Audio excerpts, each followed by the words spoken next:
Bonjour Vincent. Bonjour. Vincent, c'est un match particulier. Est-ce que tu es d'accord avec ça? C'est un derby contre Boulogne qui se présente demain au stade du Hainaut.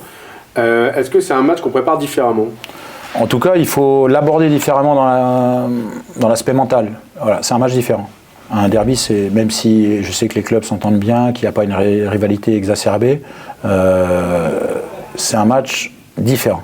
On ne peut pas considérer ce match-là comme un match normal. Il y a une forme de rivalité régionale et la suprématie, ça se gagne sur le terrain et ça compte. Pour les dirigeants, pour le club, pour les supporters, ça compte. Enjeu régional et aussi enjeu sportif, puisque vous jouez le 3e du championnat. Dans un match où finalement, dans une fin de saison, vous n'avez plus beaucoup de droit à l'erreur si vous voulez continuer. Oui, plus beaucoup de droits. Ça fait un moment qu'on n'a plus beaucoup de droits à l'erreur. On a fait un faux pas qu'on doit réparer tout de suite. Évidemment, l'objectif, c'est de gagner contre Boulogne. C'est l'équipe qui perd le moins. Voilà, c'est une équipe très solide. Donc, mais nous, on est dans l'obligation de gagner, on le sait. Mais moi, je veux essayer de construire mon match normalement, comme un derby. C'est-à-dire que forcément, on veut cette suprématie, on veut gagner ce match-là. Voilà. D'abord pour le derby. Et le classement, on verra après, parce qu'on est loin, on prend match par match, et je ne suis pas focus là-dessus. Je suis focus sur le contenu et sur ce que j'attends par rapport à un match qui est un derby. Avec le recul, tu analyses comment cette défaite à Dijon, ta première d'ailleurs? Ouais, franchement, il y a des matchs peut-être qui auraient pu basculer du mauvais côté pour nous. Et c'est un match que je ne voyais pas basculer du mauvais côté pour nous, vu le contenu. Avant, dans la préparation peut-être, parce que c'est l'équipe qui tient la route, le Dijon. Mais on a su leur poser pas mal de problèmes et on s'est fait piéger bêtement sur des erreurs grossières, notamment celle en début de deuxième mi-temps qui nous tue un peu, qui nous coupe les jambes et après on n'a pas su revenir. Donc très très déçu de ça, vraiment un goût amer parce que mais ça arrive souvent quand tu es dans une bonne série, finalement tu perds le match que tu ne devais pas perdre, ça arrive. Mais voilà, le match globalement il était bon, mais on a été très défaillant sur les deux buts. Voilà, et ça c'est pas normal. Alors il faut lancer la machine contre Boulogne. Boulogne qui est clairement l'équipe surprise de ce championnat, promu de N2, enfin promu N2, N1. Comment t'expliques cette saison? Quelles sont leurs forces qui expliquent Ils sont sur une dynamique de montée déjà, ils ont gardé cette dynamique, un groupe assez stable et qui a progressé.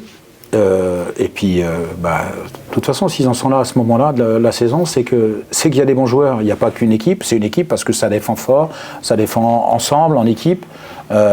L'équipe qui a perdu le moins, 4 matchs seulement depuis le début de saison, ils s'accrochent, tout le monde défend, tout le monde travaille.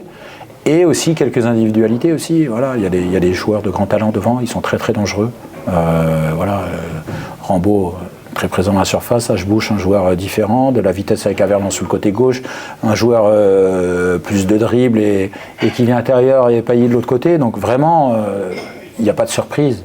De toute façon, quand on en est là à ce moment-là, c'est qu'il y a quelque chose, il y a une équipe, une vraie, ça défend, et aussi des individualités et des qualités. Parce que, et c'est pas une surprise, aujourd'hui, le favori, sur le papier, c'est Boulogne, parce que c'est eux qui sont largement devant nous au classement. Donc nous, on va essayer de faire mentir ce classement. Avec une équipe un peu différente, puisque tu as 3 joueurs importants qui sont suspendus, Bakay, Julien et Ahmed. Tu as essayé beaucoup de choses du coup cette semaine. Oui, j'ai beaucoup réfléchi surtout déjà avant. J'avais déjà anticipé un petit peu dans ma tête. Après, en fonction du match de Dijon aussi. Et parce qu'à Dijon, on avait Souleymane Basse aussi qui était absent. Donc oui, c'est pas mal c'est un peu tirer les cheveux pour réfléchir, essayer de trouver des solutions. Mais ça fait vivre le groupe un petit peu. Et c'est bien parce que ça donne la chance à certains. À part ces 3 suspendus, qui d'autre ne sera pas là? Biani Mpatalama, Jean Louchet qui s'entraîne complètement et qui devrait pas tarder à pouvoir postuler presque en réserve bientôt. C'est tout, Souleymane Basse normalement revient et Mathias Oyehouzi s'est entraîné à peu près un petit peu avec nous, on va dire. Il y a encore un doute, quoi. Oui, mais il est tout proche.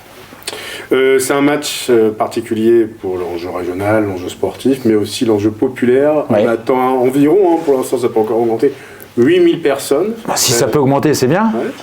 Et puis pas mal de choses, un show lumineux à la mi-temps. Qu'est-ce que tu veux dire aux gens qui hésiteraient encore à prendre leur billet? Il y a le show lumineux, voilà. Et tu l'as dit avant moi, j'ai plus rien à dire du coup. Venez nombreux, c'est un derby, engagement, rivalité. Mais surtout, voilà, que le meilleur gagne. C'est d'abord ça. Sur le terrain, on doit être engagé, très engagé, mais irréprochable. Mais venez nombreux, ça nous aide. On a besoin de 8000. Pourquoi pas 10 voilà. Moi, ça me plairait bien. Ça me plairait bien. Merci beaucoup, Vincent.